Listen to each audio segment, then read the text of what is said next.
Hey everybody, it's Jason Baja here. I'm just sitting here drinking my morning coffee, getting ready to start my day. And I thought today I would do a little bit of social commentary for you guys, and it's something I brought up the other day looking at people like Nick's Strength and Power, and people out there who are like, oh, I'm big fans of pro bodybuilding, but I don't really believe in using steroids. It's just not a choice I would ever make for myself. And you kind of have to wonder at the logic there when someone says that they're not really believe in them. How can you possibly be a fan of professional bodybuilding if you don't support the abuse? And I didn't say use, I'm going to note the abuse of anabolic substances. And people say, well, what do you mean? What's the difference? Isn't using any illicit substance abuse? Well, not necessarily. It's like saying everyone who drinks alcohol abuses alcohol. Not necessarily the case. What I would define as abuse is someone who chronically uses excessive amounts of any substance, meaning who routinely and sometimes the entire year uses larger amounts of a substance than a doctor would ever prescribe in a pharmaceutical setting, right? Let's just throw a number out there. I don't know, if you use at least 5 times the amount that doctors would prescribe to anyone who doesn't have like an actual lethal disease, meaning the exception might be for something like nandrolone in AIDS patients. They know they're going to die. So yeah, they'll prescribe relatively high amounts of nandrolone to them, but bodybuilders still use more than they prescribe of that. It's just not 5 times the amount. Not that particular substance due to the side effects. But things like testosterone, yeah, it's normal. It's normal to use 5, 10, 20, 50 times the amount that doctors prescribe for therapeutic reasons, right? Same thing with HGH and stuff. Not uncommon to see 7, 8, 10 times the amount that are used for prescription purposes. And they're all mixed in these cocktails, and that's kind of the big kicker too.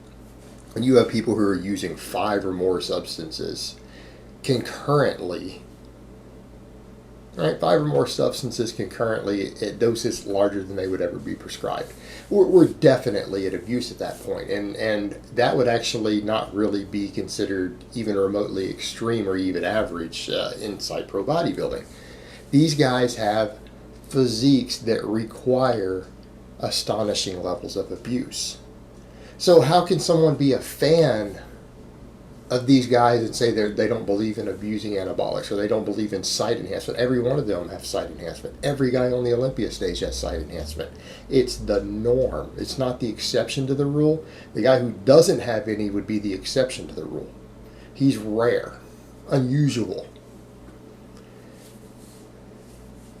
And that's the name of the game. And what I mean is, people say, well, a lot of them have great genetics. Well, how do you define great genetics?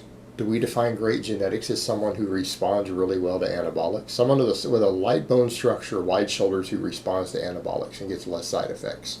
I mean, a perfect example, they've been found that some of these pro bodybuilders have a gene where they don't produce the aromatase enzyme.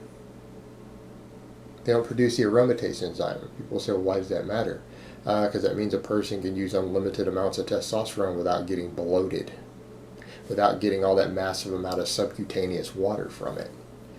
In fact, I remember a bunch of NPC guys at a gym I trained out were saying, yeah, we chatted with this pro bodybuilder. I can't remember the guy's name. I never heard of him. And they were like, I'm shocked because, he said his stack, he just runs 2 grams of test without an AI, and he looks amazing. Like, the guy has amazing genetics. I use that much, and I'm not as big as him. It's like, I use that much all the time. They're like, I'm just shocked he's that big and that dry and that lean, and that's what he runs. Yeah, because you're probably dealing with a guy with good genetics who doesn't produce the aromatase enzyme. So you do get these guys who can run 2 or 3 grams of testosterone a week, and they don't get bloated, they don't get gyno, they don't get estrogenic effects from it. Well, those people are going to look phenomenal on high doses of normally a wet compound. Well, phenomenal by bodybuilding standard. By everyone else's standards, they look grotesque. But the point is, a lot of these guys, they don't have any knowledge. It's like people like, I'm a big fan. You're a big fan of their genetics and their drug use, because a lot of them would be 170 pounds. A lot of these guys who you're seeing up there who are 250 contest time, you better look at how tall they are and look at how they train. A lot of these guys, if they didn't use anything, would be 170 pounds or less when they stepped on stage at that same body fat. If they trained the way that they trained and they didn't abuse gear, they would be 170 pounds. So are you telling me that you're a fan of every guy who's got good genetics at 170 pounds? Because you should be, unless, again, you're a fan of the abuse of the substances. I mean, let's be realistic here. Now, a lot of people say, well, what about other sports? Isn't that the same? Well, no, not really, because they don't all abuse, and they don't all abuse the same amounts. I mean, it's apples to oranges. For example, a lot of guys who I've heard out there who've worked with NFL players, average NFL players using less than 500 milligrams of tests. It's not uncommon because they are that genetically gifted, and they don't necessarily need to reach the sort of proportions bodybuilders do. They just need a little extra muscle and some recovery. A lot of them really and truly are just dabbling. They're not abusing what people are thinking of as these heavy bodybuilder amounts of these substances, and they usually got a doctor helping them. They're under the care of a doctor. They're looking after their health, their blood work. A little bit different, and I'm not saying that's not the case. Let's be honest here. There wouldn't be the NFL the way we have it today if PEDs didn't exist. No pro sport would be at the level that it's at. So to some extent, there is some truth to that statement. But it's taken 10 steps further when you step over to bodybuilding, because bodybuilding isn't about talent, it's all drugs. These are guys who wouldn't be anywhere without drugs, because again, you start looking at how a lot of them train. Well, people say, what do you mean? Well, a lot of them don't know how to train. A lot of them, the way that they train, when it's studied in normal people, produces inferior results. Perfect example. How about those short rest times? All these guys, I get a pump and 15 rep sets with 1 minute break.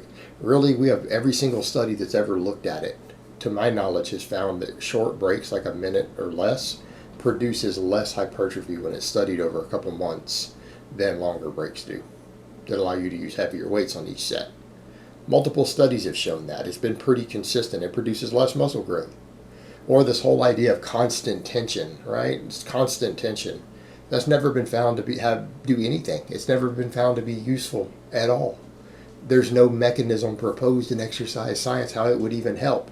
And it doesn't seem to help from anything that anyone can measure or detect. It's just bodybuilder stuff they made up. And they do all this stuff, and a lot of them, again, they train in ways that if you were to have them train completely natural, they wouldn't gain as much muscle as if they trained in a better way. But because they're genetic hyper responders to the anabolics, these guys get massive doing whatever they want. It gives them a different margin for error. And so essentially you're not even a fan of the way they train, hopefully, because the way a lot of them train wouldn't work. It wouldn't work. They wouldn't be getting ideal results if they were not on a bunch of stuff. So ultimately you got a bunch of guys who would weigh 160, 170 pounds. There's some exceptions, who, if they weren't using stuff, well, in reality, they might not be any different than your average gym rat. They're just genetically gifted, and oftentimes those genetic gifts are the way that they respond to these substances. That's a big part of the genetics that make a pro bodybuilder. So that's kind of the point. How can anyone claim that they're not a fan of abuse, and then they are a fan of either a competitive endeavor or individuals within that endeavor who requires abuse to be where they're at, requires abuse to even have a hope of ever being competitive? Not just use, but abuse. And it is a really hypocritical stance to take. You can't stand there and tell me that you're a fan of Ronnie Coleman or Kai Green or Phil Heath, and you're not a fan of people abusing enormous, deadly amounts of illicit substances. Like, it's a complete disconnect. There's some cognitive dissonance going on there. You can't say, oh man, I love Ronnie Coleman, without saying, hey man, I love abusing test or HGH. Because isn't it kind of the same thing? Isn't that how they got their results? Isn't that the final key that was required? In addition to them, training hard, genetics. Not all of them train hard, by the way. Not all of them even train hard. There have been guys who've placed top 3 in the Olympia. When you watch them train, they're pretty lazy. They don't train hard. Some of them don't even diet hard. It's just drugs. Just drugs. So what are you a fan of? Their personalities? You can meet them. Do any of these guys really show you their personalities? I mean, truthfully, people say they're a fan of a lot of these guys. Have you ever heard them speak for an hour? Have you ever sat down and had a conversation with them? Have you ever heard an hour-long interview where this person gave their thoughts and you saw something of their personality and thoughts for an hour? Then you're not a fan of them as a person. You don't know anything about them. You're a fan of them, how they look on their bodybuilding stage. That's it, which is a product of drugs. So you're a fan of the drugs. People just need to accept the reality of that. I'm not even judging. I'm just saying you can't be a hypocrite like that. You can't claim to be a fan of this endeavor without supporting what's required to get there and believing that it's okay. And a lot of people say, well, that's a dangerous path to take. Aren't you encouraging abuse? No, I don't encourage bodybuilding at all. I think it's ridiculous. I think it's absurd. But, all these people in this so-called fitness community pretend to be fans of it, and then they claim that they don't love high doses of anabolics, that they don't think it's the greatest thing ever. Well, how can you think the bodybuilder it produced is amazing if you don't think that this stuff is amazing? There's such a massive disconnect there. There really is. I just don't get it sometimes. It's like you can't separate the two. They're intrinsic.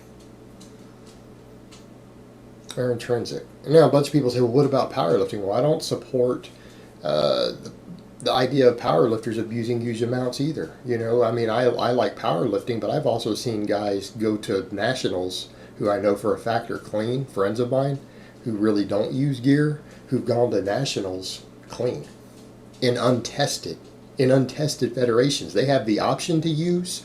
They live in countries where it's legal to use, and they just choose not to because they're like, I don't need it to compete. I do fine without it. I don't need to spend the money or risk my health. So it's not the same. And that's why a lot of people say, well, man, don't you want to check out this powerlifter or that guy? And I'm like, not really. I don't think it's that amazing. Yeah, the guy's gifted. Yeah, he trains hard. But, that guy also abuses 4 grams of gear. You guys see the difference? And I'm like, and his training methods aren't even that good. The drugs are giving him a crutch combined with his genetics and work ethic to use a piss poor training protocol and use some really bad ideas and still get away with it and be amazingly strong. I'm not really a fan of that either. Now, once that comes up, guys, I'm really not. And the difference is there are endeavors like powerlifting where you can go to a pretty high level clean. You can actually pull it off. It can be done. You might be in a lighter weight class than you want to be in, but it can still be done. Whereas in bodybuilding, it can't be. It's impossible. The casual user, the mild user, will not make it. Alright guys, but that's really all I have to say on that today. I hope it's been informative, and I will talk to you guys next time.